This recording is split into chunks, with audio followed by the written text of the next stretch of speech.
Pieķerts sportojot iepriekšējā epizodē aicinājām cilvēkus ziņot mūsu komandai par sporta veidiem, par kuriem daudz nerunā, kā arī par citām aktivitātēm.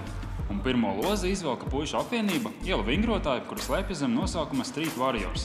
Un viņiem tieši šodien aprit gads. Nu, sāksim ar apsveikumiem par to, ka jums jau ir gada jubileja. Sveicam, tas ir pirmām kārtām. Otrkārtām, kā jūs izdomājat vispār izveidot šādu ielu vingrotāju apvienību?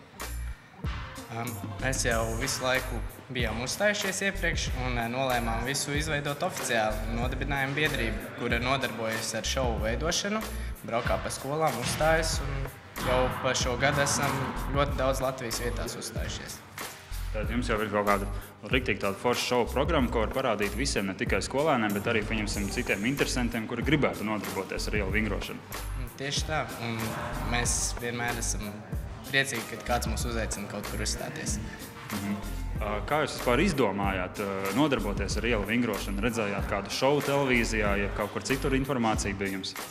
Jā, mēs ar ielu vingrošanu sākām nodarboties, jo PLNT gāja tāds šovs vai raidījums Latvijas zelta talantu, un tur uzstājās Latvijas ielu vingrošanas sporta biedrība.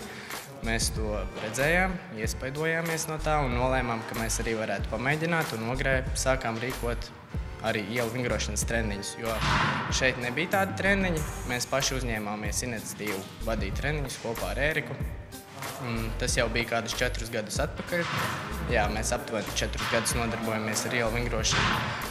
Un tā pamazām ejot uz priekšu, attīstījās arī mūsu prasmes, un mēs nolēmām, ka mēs to varam parādīt citiem un arī motivēt citus sākt sportot. Un tāpēc mēs gadu atpakaļ nodibinājām biedrību.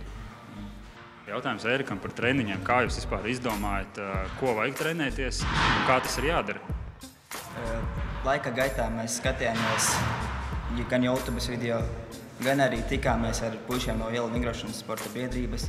Un pamazām paši ar sevi savas prasmes izveidojam un sapratām, kas labāks ir, kas nav tik labs.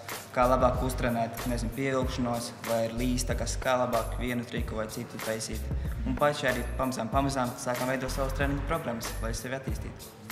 Principā jums jau nekādas materiālās bāzes nebija, ne arī infrastruktūra, ne arī kaut kādas sporta centra vēl kaut kas. Jūs reāli gājāt uz ielas un ņēmāt to, kas ir uz vietas pieejams, ja? Tieši tā, mēs sākumā visu sākām Ogrē, aiz Ogres ledushalles, ka tur stieņi bija pieejami visiem.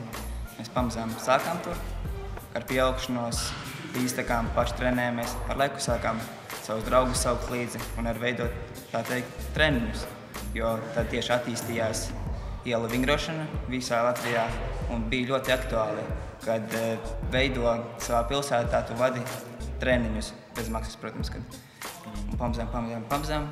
Tā arī mēs turpinājām attīstību. Jā, un iesaistījāt laikam arī jauniešus, kuri paši nezināja, ko viņi grib darīt. Jā, tieši tā. Un ielu vingrošanā pats labākais ir tas, ka tas ir bez maksas. To var darīt gan puiši, gan meitenes un nav vecuma ierobežojumi. Tagad gads ir apkārt, uz tortes viena svecīte ir nopūsta. Kas tālāk? Jāturpina veidot šovu un jāliek augstāki mērķi. Mēs nākotnē ceram, ka mēs ar komandu varētu arī uzstāties iespējams kādās Eiropas valstīs. Ja tagad kāds no raidījuma Pieķerts sportojot skatītājiem vēlētos iesaistīties ielu vingrotāju apvienībā Street Warriors, kas viņam būtu jādara? Noteikti jāsazinās ar mums, ar to viss sāktos un apmeklēt mūsu treniņus. Sociālajos tīklos mūs var atrast Twitterī, Facebookā, draugos Warriors LV.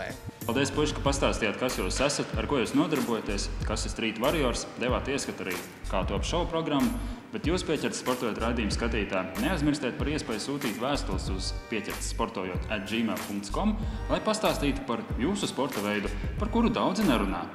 Sūtiet, un arī mēs tad paviesosimies pie jums gluži kā pie Street Warriors.